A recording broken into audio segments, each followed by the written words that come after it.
In version 3.1, the Performance Standard Guidance has undergone a number of changes. Among these is a systematization, restructuring, and streamlining of the ASI guidance, as well as a number of other changes that we'll go over in this video. This includes a centralization of repeated information in introductory sections, such as what regular review means, as well as how criteria related to regular review are advised to be audited. Under Criterion 2.6 on Human Rights Impact Assessment, we have simplified the text under Auditing for the 5 consolidated indicators of the Danish Institute for Human Rights in order to assess the human rights impact assessment. It now states that the auditor should consider whether the absence of the first 2 of these indicators constitutes a major nonconformance. The term major failure was used before. Under Criterion 2.10 on Closure, Decommissioning and Divestment, since this criterion applies to all facilities, there has been a removal of the terminology specific to mining.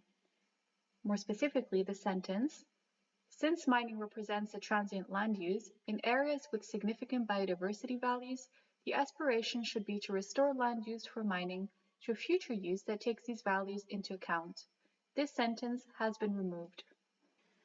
Under Criterion 8.1 on Biodiversity, Ecosystem Services, Risk and Impact Assessment, there has been the inclusion of risks related to audible sound waves, infrasonic sound waves below 20 Hz, and ultrasonic sound waves above 20,000 Hz, as well as examples of it. Under the Background to Principle 9 on Human Rights, we have added the resource of the Business and Human Rights Navigator by the UN Global Compact. In the previous iteration of the Performance Standard Guidance, under Criterion 9.3 on Indigenous People, the IPAP had developed guidance on identifying Indigenous people by region. It is now published as a separate document and can be found in the Appendix. Appendix 6, Guidance for ASI Performance Standard Implementing Entity, Recognition of Indigenous People. This includes a new introduction, however with no change to the existing body text.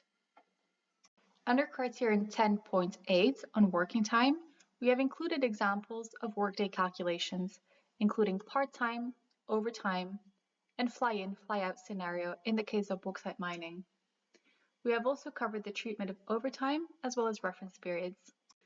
Finally, Appendix 5, Supplier Due Diligence Checklist, has been moved from the Chain of Custody Standard Guidance Appendix to the Performance Standard Guidance Appendix, as it was found that due diligence applies to numerous performance standard criteria as well.